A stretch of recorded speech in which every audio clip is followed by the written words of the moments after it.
Hello everyone, আমি Dipanwita cooking কেবিনের আরও একটি ভিডিওতে আপনাদের সকলকে জানাই অনেক অনেক স্বাগত। তো আজকে নিয়ে এসেছি একদম পারফেক্ট একটা স্টার্টারের রেসিপি নিয়ে, সেটা হচ্ছে ক্রিসপি চিলি বেবিকর্ন। তো বেবিকর্ন এমন একটা জিনিস, এটা কিন্তু অনেকেই খেতে পছন্দ করেন। ইনফ্যাক্ট আমার নিজেরও কিন্তু খুব একটা ভালো লাগতো না, কিন্তু যবে থেকে আমি এই রেসিপিটা বানাই আমার কিন্তু বেবিকর্ন খুব পছন্দের খাবারের তালিকায় অ্যাড হয়ে গেছে। তো তাও চলুন আর দেরি না করে রেসিপিটা স্টার্ট করা যাক।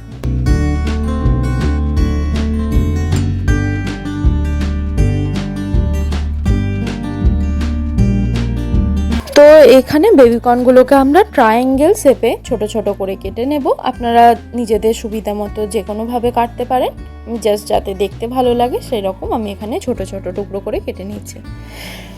তো অনেকেই কিন্তু এই বেবিকর্নগুলোকে কেটে দেন বয়েল করে তারপরে কিন্তু বাকি প্রসেসটা করে। তো এখানে এটা বয়েল করার কোনো দরকার নেই, অলরেডি বেবিকর্ন কিন্তু খুব নরমই হয় ওটা, তো তার জন্য ওটাকে আর সিদ্ধ করার কোনো দরকার পড়ে না। নর্মালি যখন ওটাকে ফ্রাই করবেন, কুক করবেন, ওটা কিন্তু প্রপার কুক হয়ে যায়। তো ভালো করে জলে ক্লিন করে নেব। তো এই যে আমাদের এখানে কর্নও একদম রেডি হয়ে গেছে। তো এখানে বাকি আরও আমি পেঁয়াজ, ক্যাপসিকাম, স্প্রিং অনিয়ন, আদা, রসুন, কাঁচা লঙ্কা এগুলো রেডি করে নিয়েছি। কিছু সস এখানে নিয়েছি আর নিয়েছি কর্নফ্লাওয়ার। তো আমাদের ফার্স্ট স্টেপ হচ্ছে যে বেবিকর্নটা নিয়েছি সেটাকে আমরা ম্যারিনেট করে কোট করব। তো তার জন্য একটা মিক্সিং বোল নিয়ে নিলাম, তার মধ্যে কর্নগুলো দিয়ে নেব। দিয়ে দেবো এখানে 1 চামচ আদা বাটা, দিয়ে দেবো এখানে 1 টিস্পুন রেড চিলি পাউডার,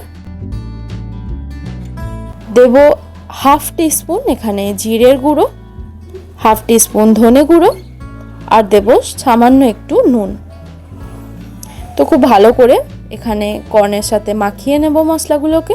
খুব বেশি মশলা দেওয়ার দরকার নেই, জাস্ট হালকা একটু মশলার কোটিং হলেই হবে। এবার মশলা দিয়ে মাখিয়ে তারপরে যে কর্নফ্লাওয়ারটা নিয়েছিলাম সেটাও এখানে দিয়ে দেবো। অনেকে এখানে ময়দা ইউজ করে, বাট যদি শুধু কর্নফ্লাওয়ার দিয়ে করেন সেই ক্ষেত্রে কিন্তু আরও বেশি মুচমুচে হয়। তো যখন ক্রিস্পি বানাবেন চেষ্টা করবেন পুরো যে কোটিংটা হবে সেটা যেন কর্নফ্লাওয়ারেরই হয়। তো ভালো করে একদম হালকা হাতে কোট করে নিতে হবে। তো কোট করাও হয়ে গেছে। এইদিকে প্যানে তেল গরম করে নেব কর্নগুলো ফ্রাই করার জন্য। তো ভীষণ সহজ একটা রেসিপি, ঝটপট হয়ে যায়, খেতে কিন্তু দারুণ লাগে। বাড়িতে কোনো হঠাৎ করে যদি কোনো গেস্ট আসে কিন্তু দারুণ একটা রেসিপি এটা। আর যারা ভেজিটেরিয়ান, নন ভেজিটেরিয়ান সবাই কিন্তু এই রেসিপিটা খেতে ভীষণ পছন্দ করবে। তো এখানে একদম গোল্ডেন ব্রাউন হওয়া অবধি ফ্রাই করে নেব খুব ভালো করে। এখানে দেখতেই পাচ্ছেন কোটিংটা কিন্তু একদম হালকা, জাস্ট একটা লেয়ার আছে, যেহেতু আমরা কোনো এখানে ব্যাটারের মধ্যে ডিপ করিনি, ওপর থেকে শুধু কর্নফ্লাওয়ারের হালকা একটু কোট করা আছে।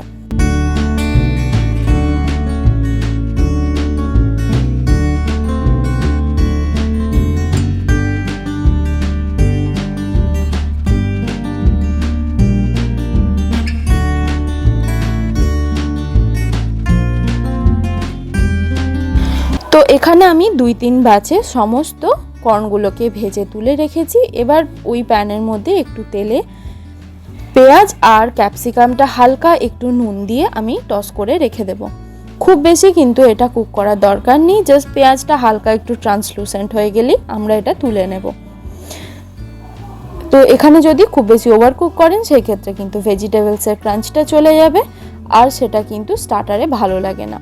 তো এই ক্রাঞ্চটা কিন্তু মেনটেন যেন থাকে সেটা খেয়াল রাখবেন। খুব বেশি কুক করার দরকার নেই, দেখতেই পাচ্ছেন ভেজিটেবলসগুলো কিন্তু একদমই ওভার কুক হয়নি। তো এবার ওই প্যানের মধ্যেই অ্যাড করব কিছুটা অয়েল।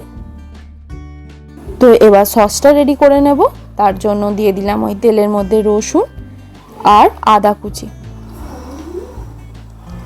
তো রসুনটা আর আদা কুচিটা দিয়ে 1-2 মিনিট একটু হালকা ফ্রাই করার পরে যখন রসুনটা হালকা একটু ভাজা ভাজা হয়ে যাবে, দিয়ে দেবো এখানে আমরা যে কাঁচা লঙ্কাটা কুচিয়ে রেখেছিলাম সেটা। তো ওটার 3 ভাগের 2 ভাগ আমি এখানে দিয়ে দিলাম, 1 ভাগ আমি রেখে দিয়েছি যেটা পরে গার্নিশিংয়ের জন্য ইউজ হবে। তো গ্রিন চিলিটা দিয়েও খুব একটুখানি 1 মিনিট মতো ফ্রাই করে দেন ইউজ করব আমরা সসগুলো। তো এখানে টমেটো কেচাপ দিয়েছি 2 টেবিল স্পুন, বাকি এখানে green chilli sauce, red chilli sauce দিয়েছি 1 টেবিল স্পুন করে। দিয়ে দেবো একটু ডার্ক সয়া সস, যেটা 1 টিস্পুন এখানে আমি দিয়েছি। তো যখন এই সসটা রেডি করবেন তখন কিন্তু কোনো রকম সল্ট এখানে ব্যবহার করবেন না, কারণ এই যতগুলো কেচাপ এখানে ইউজ হয়েছে, যত রকমের সস ব্যবহার করেছি সবের মধ্যেই কিন্তু নুন আছে। তো এখানে এক্সট্রা কিন্তু আর নুন অ্যাড করার দরকার নেই।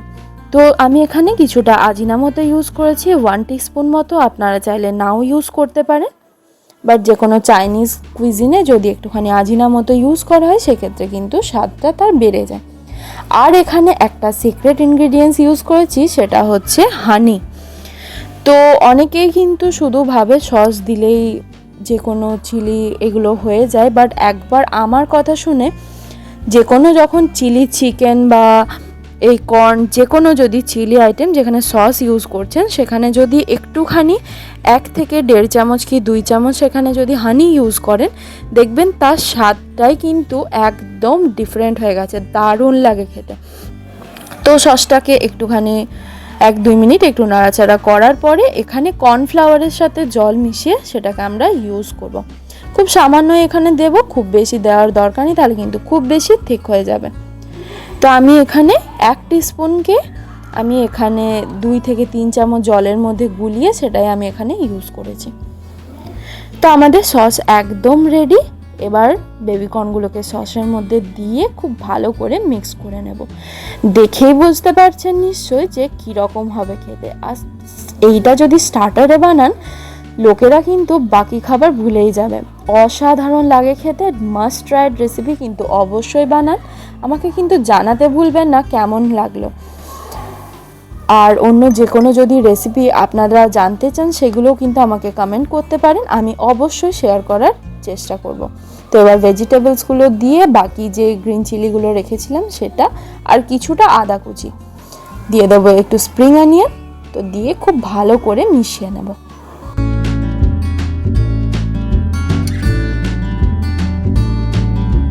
তো আমাদের কিন্তু ক্রিসপি চিলি বেবিকর্ন একদম রেডি।